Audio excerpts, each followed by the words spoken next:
हम आपकी बातों से पूर्णतया सहमत हैं केशव जी, किंतु आप भी हमारी मजबूरी समझने का प्रयत्न अवश्य करें।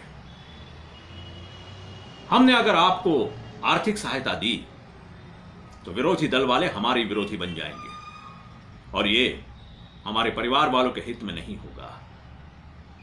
आप तो अच्छी तरह से जानते हैं कि ये शंकराजी जोशी किसी भी समस्या से कभी मुंह नहीं फेरता, किंतु समझ बूझकर अपने ही परिवार वालों को समस्याओं की खाई में ढकेलना भी नहीं चाहता। हालांकि हमें इस बात का संज्ञान है कि हमारे छत्रपति शिवाजी महाराज ने जो पूर्ण स्वराज्य का स्वप्न देखा था, वो भावना अब धीरे धीरे लुप्त होती जा रही है।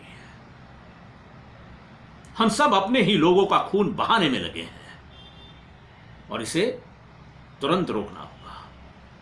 यदि इसे रोका नहीं गया तो आज का वर्तमान भविष्य काल में जाकर मराठों का काला इतिहास लिखेगा। और इसे रोकने के लिए किसी सशक्त शक्ति को संगठित होकर यह सुनिश्चित करना होगा कि सारे के सारे मराठे फिर एक बार एक ही छत्र छाया में एक साथ मिलकर आते हैं और नौजवानों की पीढ़ी को उचित मार्गदर्शन करते हैं। और ऐसा सशक्त संगठन स्थापित करने के लिए आपको आर्थिक सहायता की आवश्यकता पड़ेगी केशव जी। हां, हम एक साहूकार हैं।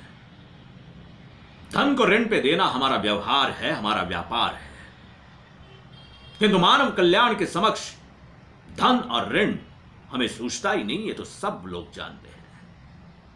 धन हाथ का मैल होता है, कब चढ़ता है कब उतरता है किसी को नहीं पता।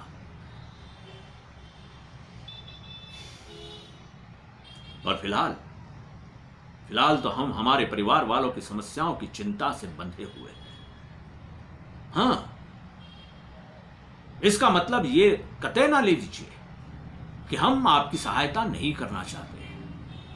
हम तो हमारी बातों के दरमियान भी एक ऐसा रास्ता खोजने का प्रयत्न कर रहे हैं कि मराठों का एक संगठित सशक्त दल स्थापित करने का आपका स्वप्न जल्दी से जल्दी पूरा हो सके।